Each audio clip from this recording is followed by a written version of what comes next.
কলকাতার প্রথম সকালটা শুরু হয়েছিল ম্যাগি বানানো দিয়ে। একটু জাদু দেখাও তো, কই জাদু দেখাও তো, জাদু হচ্ছে না, জাদু জাদু জাদু জাদু জাদু জাদু বাজে কটা বাজে মাম্মা? সবাই ঘাট কাজের জন্য গেছিল, তাই আমি আর মৌ ঘরেই ছিলাম মেয়েটাকে নিয়ে সারাদিন। আর আমাদের পুরো দিনটা মেয়েটাকে নিয়েই কেটেছিল। কি নিয়েছে তোমার জন্য?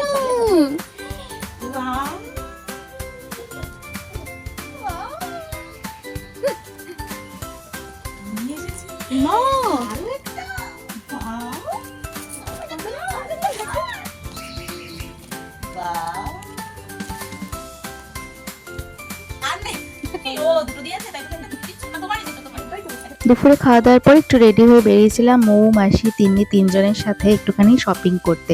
শপিং কিন্তু আমার জন্য নয়, শপিং করতে বেরিয়েছিলাম মৌয়ের জন্য। মৌয়ের একটা সেমিনার ছিল, তো ওর কিছু কেনাকাটার ছিল।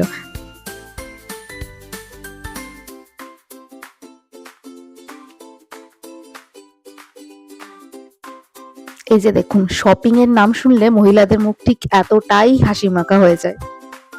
আমার কিন্তু কলকাতা ট্রান্সপোর্টেশনের মধ্যে মেট্রোতে চাপতে সব থেকে বেশি ভালো লাগে।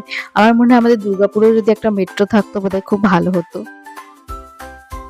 কলকাতায় শপিং করার একটা মজা হচ্ছে প্রচুর ভ্যারাইটি, আর যদি বার্গেনিং করার কারোর ক্যাপাবিলিটিস থাকে তাহলে প্রচুর চিপ রেটে জিনিসপত্র পাওয়া যায়।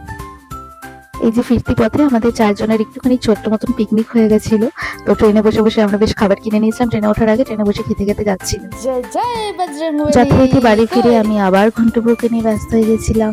চলুন টাটা, দেখা হবে পরের একটি ব্লগে।